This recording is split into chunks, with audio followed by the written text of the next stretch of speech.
Warga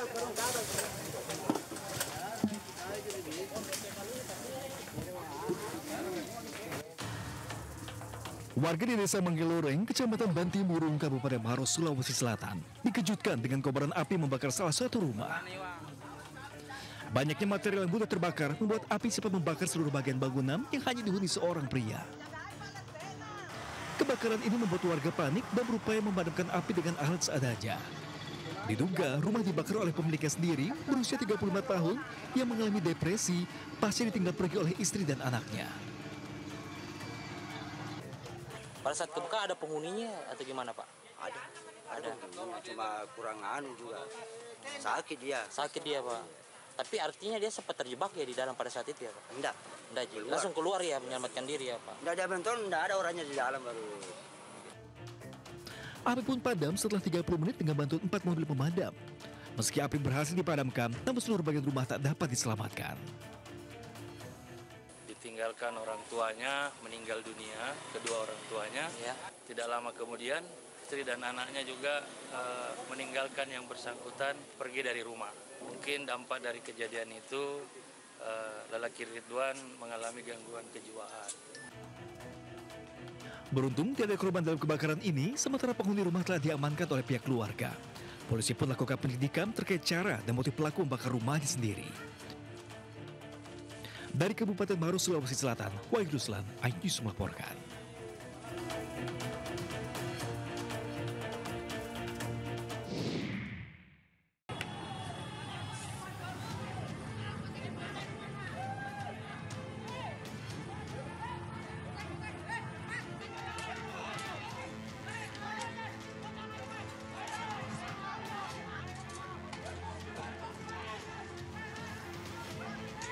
Tawuran antar geng motor terjadi di Jalan Veteran Tambak Reja, Cilacap, Jawa Tengah. Dua kelompok geng motor yang mengatasnamakan diri sebagai Serigala Malam dan HTF saling serang menggunakan berbagai senjata tajam. Suasana semakin mencekam saat satu di antara pelaku terekam membawa senjata jenis pistol. Tawuran akhirnya bubar setelah polisi tiba dan menangkap belasan pelaku berikut senjata tajam yang digunakan. Menurut polisi, aksi tawuran ini bermula dari aksi saling tantang hingga berujung pengeroyokan terhadap salah satu anggota Serigala Malam hingga tewas. Tak terima temannya tewas, kelompok Serigala Malam berkumpul dan tawuran tak terhindarkan. Dalam perkelahian ini, dua anggota HTF kalah dan mengalami luka-luka. Ada anggota HTF tersebut kalah, maka HTF yang lain memanggil teman-temannya dan langsung menghajar, menyerang korban AJ yang saat itu posisinya sendirian. Dari hasil pemeriksaan, polisi menetapkan 4 orang sebagai tersangka dan dijerat dengan pasal Undang-Undang Darurat dengan ancaman hukuman 12 tahun penjara. Dari Cilacap, Jawa Tengah, Heri Susanto, iNews melaporkan.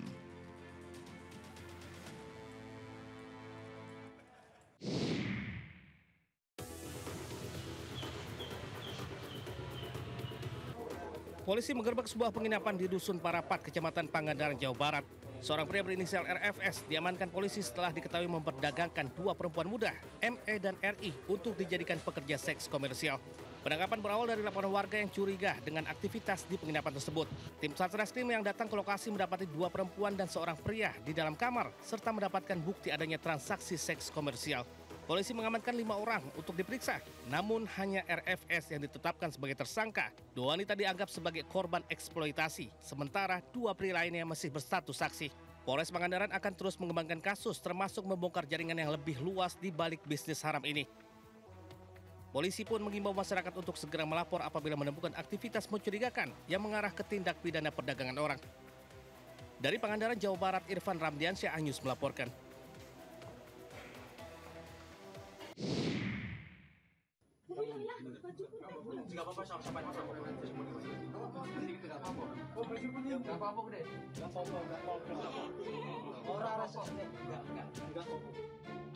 Tim gabungan menggerebek kediaman seorang sopir ekspedisi berinisial TM, Kabupaten Tulang Bawang, Lampung.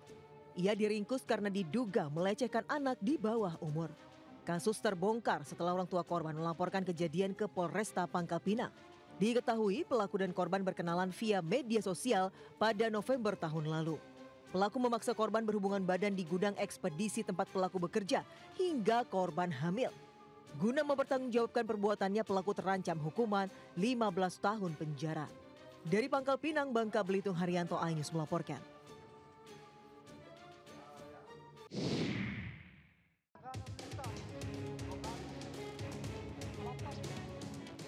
Sebuah mobil angkutan umum terguling ke dalam parit usai ditabrak sebuah truk misterius di Jalan Poros Parepare menuju Makassar, Sulawesi Selatan.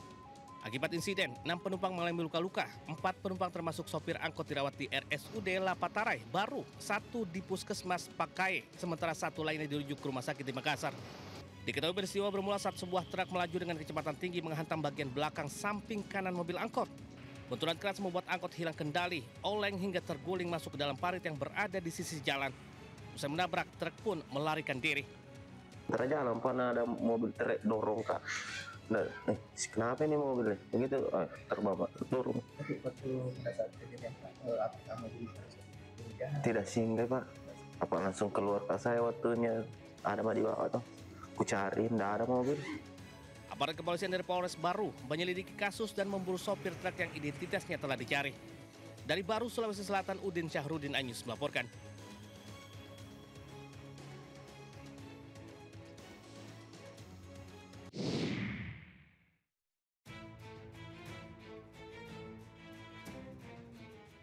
Seorang pria dengan tenang menggelar sajadah di halaman masjid di Jalan Bulaksari, Surabaya, Jawa Timur.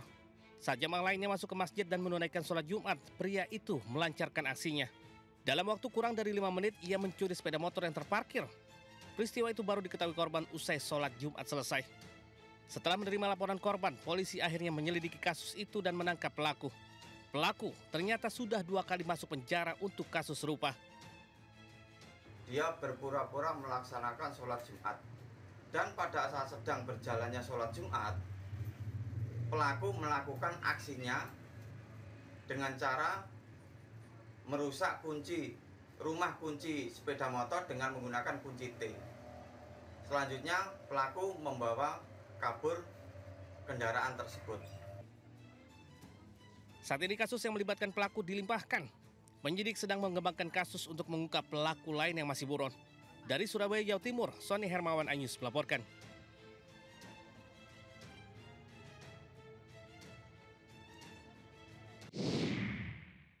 Karena kosong, karena ada isinya juga. Rumah siapa, Bang? Polisi dibantu warga menangkap seorang pria berinisial MF di salah satu rumah warga di Kecamatan Maro Sebo, Kabupaten Muaro, Jebo, Jambi. Pria ini sebelumnya ketiduran saat hendak mencuri di rumah korban. Ia sempat mengacak-acak seisi ruangan mencari barang berharga di rumah yang ditinggalkan pemiliknya. Setelah ditangkap polisi, pelaku akhirnya dibawa ke Polsek Jambi Timur, Kota Jambi. Dari hasil pemeriksaan terungkap pelaku merupakan residivis kasus serupa dan sempat dipenjara selama 8 tahun. Namun kali ini ia beraksi saat kondisi tubuhnya kelelahan hingga akhirnya tertidur di rumah korban. Dia masuk ke dalam rumah.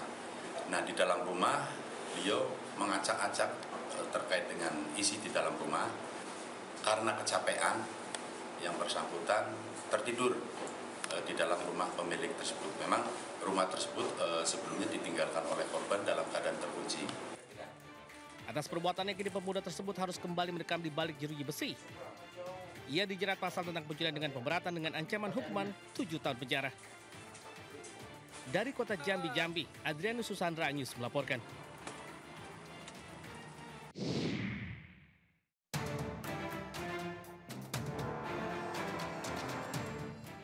Jasad siswi SMK MA terjatuh dari lantai 4 dan tergeletak di halaman parkir gedung Universitas Terbuka Purwokerto di Banyumas. Korban merupakan tenaga perias untuk penari musik tradisional yang akan tampil pada peresmian gedung baru UT Purwokerto. Korban sempat mendapat pertolongan dan dilarikan ke rumah sakit. Namun naas, nyawanya tidak tertolong. Belum diketahui pasti penyebab korban bisa terjatuh. Namun saat polisi melakukan olah TKP, di lokasi kejadian terlihat tidak adanya kaca atau teralis pengaman. Hingga kini polisi masih mendalami kasus ini dengan meminta keterangan sejumlah saksi. Dari Banyumas, Jawa Tengah, Saladin Ayubi, iNews melaporkan.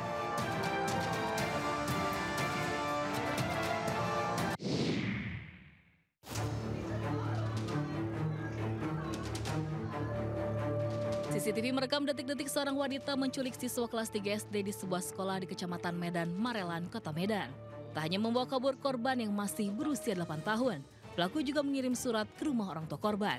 Isinya mengancam akan menjual organ bocah dan meminta uang tebusan 50 juta rupiah. Orang tua sang bocah langsung melapor ke polisi.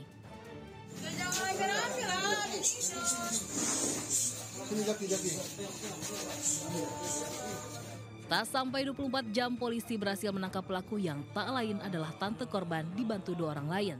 Dari keterangan pelaku, polisi akhirnya menemukan korban yang dititipkan di sebuah rumah dalam kondisi kelaparan.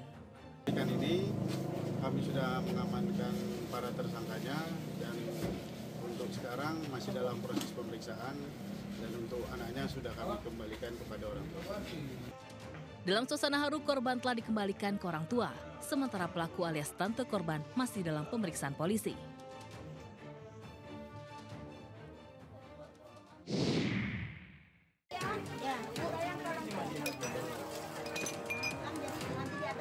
Setelah 2 hari pencarian anak tenggelam di Sungai Mahakam bernama Nabila, telah ditemukan tim SAR gabungan 200 meter dari lokasi kejadian.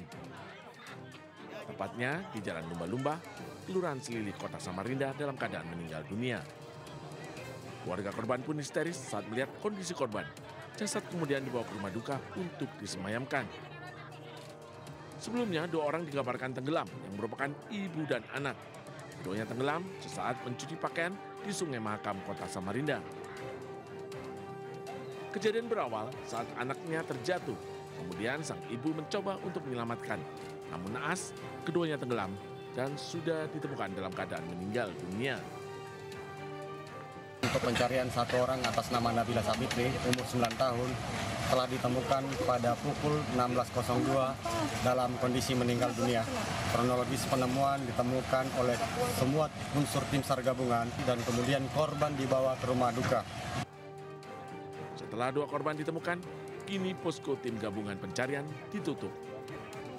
Petugas mengimbau kepada masyarakat yang beraktivitas di sungai untuk berhati-hati agar kejadian serupa tidak terjadi lagi. Dari Samarinda, Kalimantan Timur, Ardi Wirya, iNews melaporkan.